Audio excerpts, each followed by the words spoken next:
Women of Reddit, what is a 100% myth about women?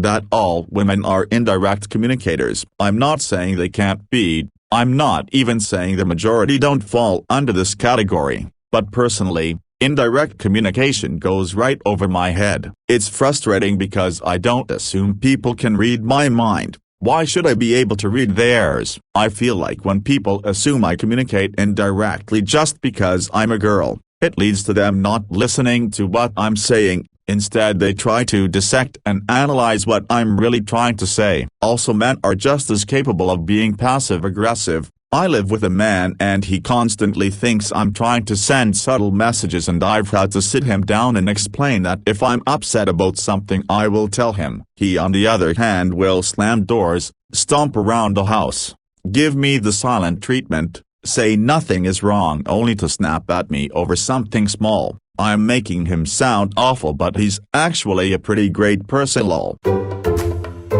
We don't pee from our vagina. Let me clarify, the part where things go in during sexy fun times, in penetrative sex, is not where pee comes out. Additionally, that area is where periods come out of. Thus, we can't hold our periods like we hold our pee because they're very different systems that have nothing to do with each other except proximity. Here have a lunchtime ruining analogy. Think about an apple juice box glued to one of those little milk cartons you got with school lunches and opened, drank without a straw. Right? Got it. Okay, so you pinch the apple juice straw and you close the milk carton, strawberry milk, naturally, and you turn both upside down. The juice stays put because of the pinched straw, right? But not so much with the milk carton. A little bit of strawberry milk leaks out bit by bit thanks to gravity. You can't close that milk carton any more than it's already closed. It's going to keep leaking until it's empty. Now give that milk carton just a quick little squeeze and imagine the results. That's what women talk about when they mention the horrors of standing up or sneezing. The strawberry milk got squeezed, and if the napkin under the cartons that are meant to catch the strawberry milk is already pretty damp from the slow drip, you can imagine the trouble one might be in after the carton gets squeezed.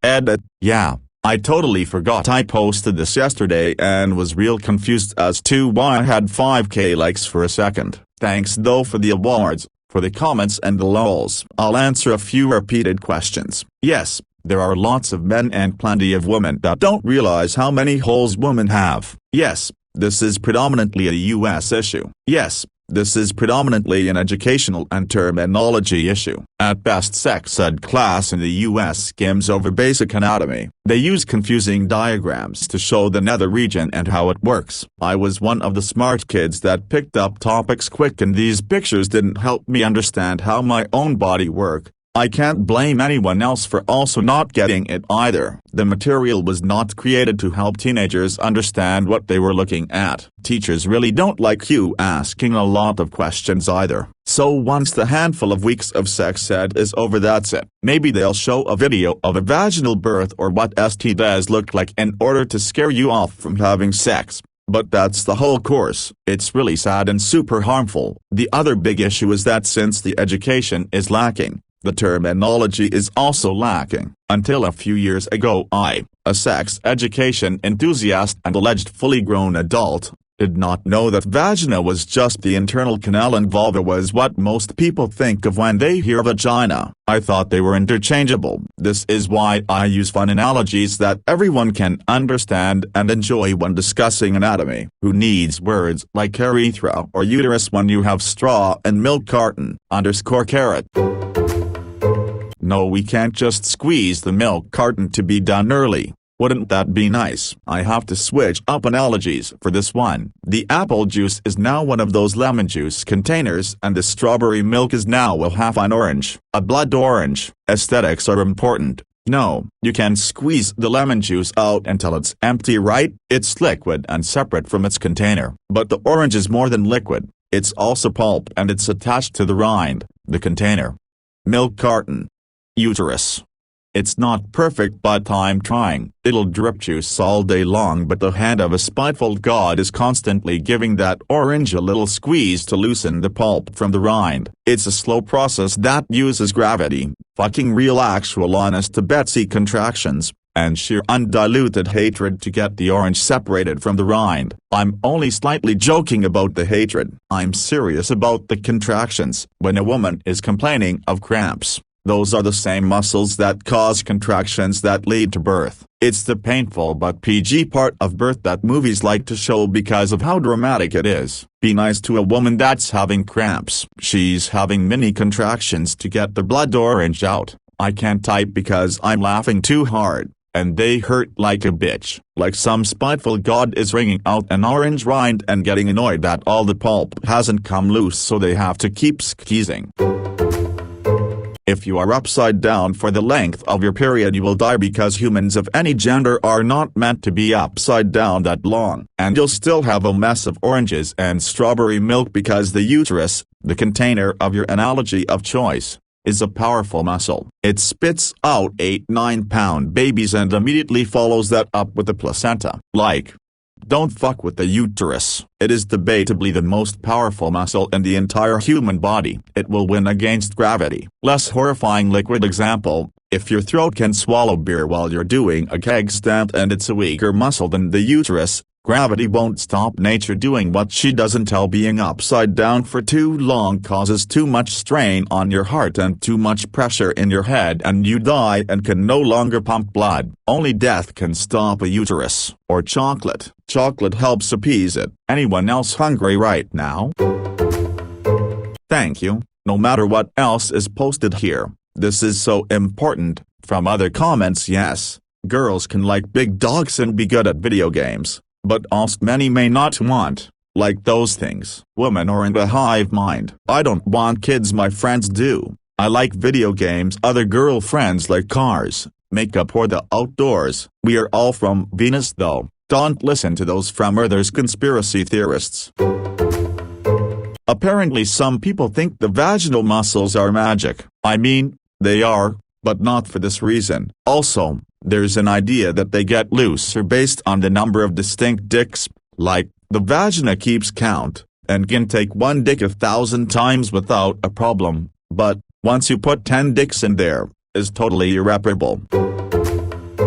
I feel like a lot of guys feel a fully turned on, elongated and fully stretched vagina from proper stimulation and foreplay, and think that she's loose because she has lengthened and is ready for sex. I think this is why a lot of guys like to skip foreplay. Some women's lengthening and stretching makes less pressure and friction on the penis than if the vagina were completely unstimulated and unprepared for sex, thus making the man feel that her vagina is too loose, or the alternative, his penis not adequate enough ... and therein lies the rub.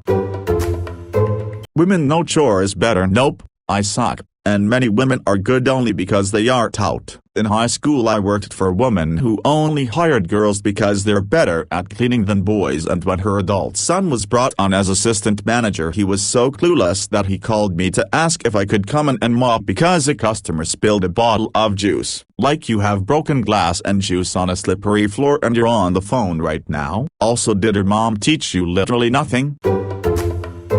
We're not a problem to be solved. If you want to date a woman and she is resistant, you will not solve that, no matter how many rom-com movies you watch, where a man spends 90 minutes of your time annoying the woman he is interested in and gets her. This does not happen in real life. Move on. Find someone who is more likely to reciprocate your affections. Source: was stalked by someone, which stopped when I told him that if he showed up, I'd push him down the front steps, so grow up already. My ex told me she had a guy who wouldn't leave her alone via text/DM/etc. after she made it clear she wasn't interested. She friended him on Facebook, found his mom, and sent her screenshots of all the texts. He never bothered her again. Edit: I feel the need to clarify that she was around age 30 when this happened, not a high school kid or something. The embarrassment that dude must have felt. Lol. I like this joke and I don't want to ruin the vibe, but the actual reason me and a lot of my friends had was that when we started going out without our parents and with our friends, our parents told us to never be alone and always have a friend with you because it wasn't safe. Public toilets were considered especially unsafe, and there's safety in numbers, so groups of us would go so that no one got assaulted. that we are either a girly girl, tomboy, gamer girl, or some other stereotype when we can be all of them or none of them. Humans are multifaceted and we all have different experiences. I grew up with only brothers, am athletic, lift weights, have a BFF who is a professional makeup artist. Subsequently, I am very good at makeup, can cook, went to fashion school, and I'm the breadwinner of my family. You can't put me in a box. This was something I struggled with as a kid. I felt like girly girls were looked down upon for what they liked, and I didn't want to be treated that way. I shunned all traditionally girly things for a while, but it didn't make me any happier. Once I got older, I realized people are going to judge no matter what, so I might as well do what makes me happy, and that I can enjoy wearing dresses and still like hiking. Now I love dresses and makeup, but I also love horseback riding, reading, hiking, baking and cooking. We can do it all. I grew up with Newfoundlands. The last one I owned was 180 pounds. I was constantly asked if it was my boyfriend or husband's dog, and when I said no, some people thought that big of a dog was too much for a woman to handle. I get it occasionally with the golden I have now. I have definitely had people telling me they think I'm a cat or tiny dog person, and it's bizarre. I like my large fluffy dogs. I am 52 and I heard this so much when I was younger. Looking back, I would say that at least 75% of the advice I got regarding how to date women was horrible. A lot of that advice was from women. As a result, I have tons of memories of doing annoying things that I never wanted to do in the first place. Eventually, I figured out that, regardless of what self-appointed dating experts said, women were more than capable of making it obvious that they like you and that anything else was probably a waste of time at best.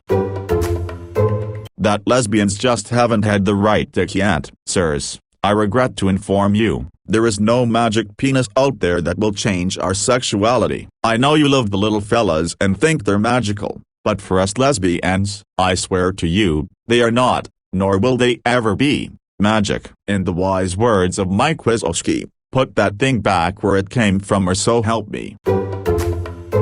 That we are a myth in general. No, we are human. We don't magically make anything better just because we are girls/women/we carry babies and give birth. Men, women, find yourselves first, then acquire a partner, if you want of course, but women are not goddesses, muses, or divine-like creatures. Thanks for thinking that, but we also pee, poop, fart, get sick, we smell, we get messy periods, a lot of us hate cleaning, cooking. Other women definitely don't want kids or even wanna be around them. We can love being muscular and not girly looking, and that doesn't make us less worthy. And just because we look girly, it doesn't mean we are weak or stupid. Interestingly, the myth seems to both be that women are more emotional, and also that they are incapable of feeling deep emotions and are superficial.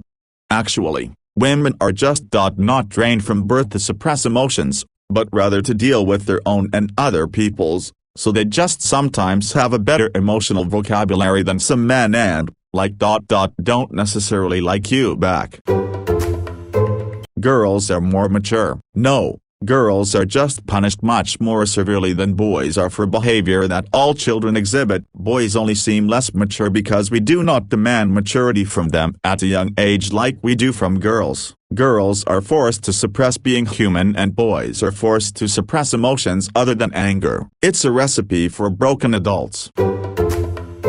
That it's easier for women to get laid, or that we have men hassling us 24/7. Ugly women here, and I can vouch for being able to go about my daily business without any catcalls, harassment, or general intimidation from men. Nobody is sliding in my DMs anywhere. I have been single my whole life. I'm in my late 30s. It really boils my piss that there's this general assumption that all women merely just have to exist in order to get attention. That is reserved for attractive women. Now, I'm not saying all this in a lamentable way. Yes, I'm so lonely and starved of physical affection that it physically hurts at times. My self-esteem is non-existent as a result, and I have severe mental issues in relation to my appearance and body. However, I appreciate that I can walk anywhere without the fear of being hassled or intimidated. I can appreciate I'm not going to randomly get unsolicited dick pics out of the blue. I also find it pretty easy making new friends because I'm not perceived as a threat to other women and there's no ulterior motive behind men becoming friends with me. Edit. I totally understand the reflex reaction to hearing someone talk poorly of their appearance is to try and reassure them to the contrary, and to insist that beauty comes from within. We have to love ourselves first before anyone else can, etc. etc. I've heard it all before. I have gone to prolonged counseling regarding my appearance. My whole point here is not about whether I am subjectively ugly or not. I am just making a counterpoint to the incredibly frustrating general assumption that all women get hit on or can get a guy at the drop of a hat. It is categorically not true. This is my lived experience and I'm sure it is wildly different from the billions of other women living on this planet. But I'm sure it is also a shared experience with billions of women. Once again, the conclusion is that women aren't one homogeneous mass, so it just really grinds my gears when guys say that women have it easier and could get laid at any time. This is not my lived experience even if it is that of other women, so I find it frustrating to have people undermine life experiences they haven't had. My post brings all the insults to the yard. Currently having a discussion on another subreddit about this, regarding an incel in the UK who just went on a shooting rampage, about how we should be more sympathetic to men who struggle with women. I mentioned the lack of make attention throughout my life and it was met with the usual "but you could advertise yourself and guys would sleep with you." Like yeah, that sounds amazing, and completely safe. Yeah, I'm sure if I did put an advert out, no matter how ugly I am, a handful of men would sleep with me. But that's revolting. I know plenty of women who have had virtually no male attention throughout their lives. They don't get angry. They don't blame men. They blame themselves and get on with their lives.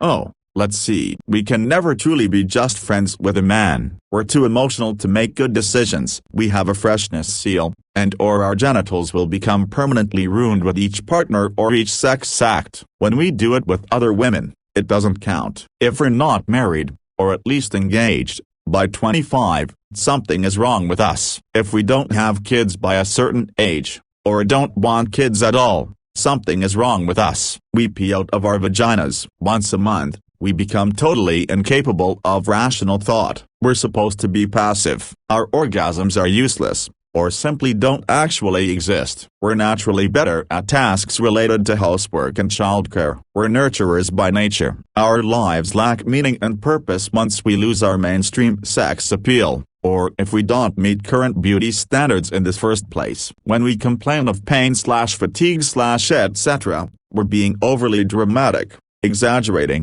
or making it all up for attention.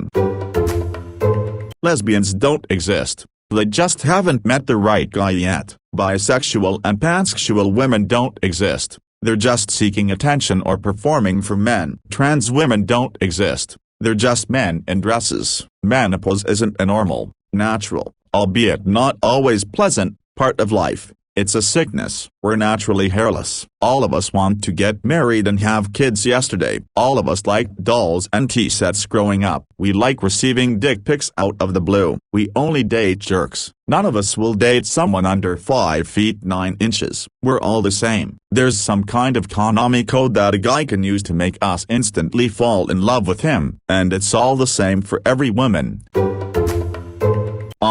The just friends thing. My best friend is a gay. We grew up together and I consider him family. My ex could never understand and was insanely jealous. My best friend instinctively understood this and backed off without completely writing me out of his life. He would still call and text occasionally to catch up, was never flirty with me and never shit-talked my now ex. Always extended the olive branch and invited him if he invited me to anything, which was rare to begin with, and was generally great. He respected me in my relationship and simply let me know with his actions that he was still my friend regardless of how my partner felt about him. When I eventually divorced, My friend was right there helping me move and reached out more to me, still always in a friendly and non-romantic way, the way a family member would be. I vowed to myself I'd never put up with a romantic partner who can't accept my friendship. My current so understands and has become friends with my friend, and now they talk more than I do lol.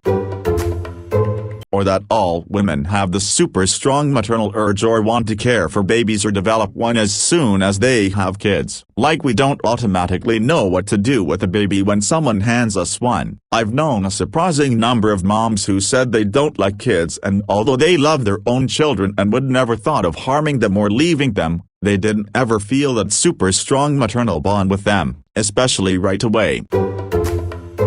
The biggest Star Wars fan I know is my mom's best friend and my godmother/honorary aunt. She been a fan since the 70s. She actually introduced me to it when I was 7-8 when Revenge of the Sith came out. She has so much gear, including a life-size Yoda statue, and cardboard cutouts of Qui-Gon, Obi-Wan, and Jar Jar Binks from the Phantom Menace Pepsi promos. She still takes me to see the films when they come out as her little Star Wars body.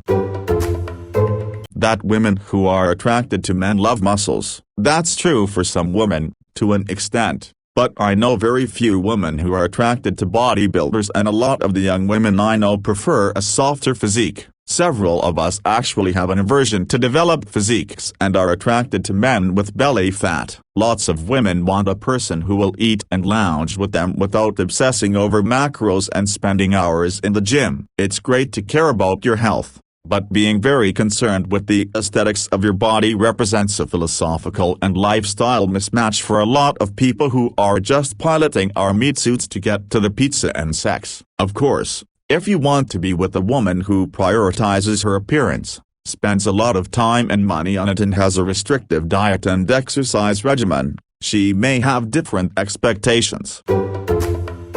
I'm a runner with what might be considered an athletic body type and have always gone for skinny fat guys, and think pudge is attractive, especially if a guy looks strong, like they have strength from everyday life but a layer of fat over it. I think we are all biologically hardwired to be attracted to people who are healthy, but that doesn't necessarily mean that your partner has to be jacked and less than 10% body fat. That being said, I don't think it's fair to talk about fit men like they're obsessed with aesthetics and a fitness to the point that they can't be fun to be around or enjoy other things in life. I recently started dating a gym rat who has a physique with low body fat and high muscle mass like you're describing, but we still spend tons of time gaming and geeking out over scary movies, eating ramen and restaurant food. When people are that jacked and active, they need more calories to maintain body mass. Otherwise they lose the gains, and also need a lot of lounge time and rest.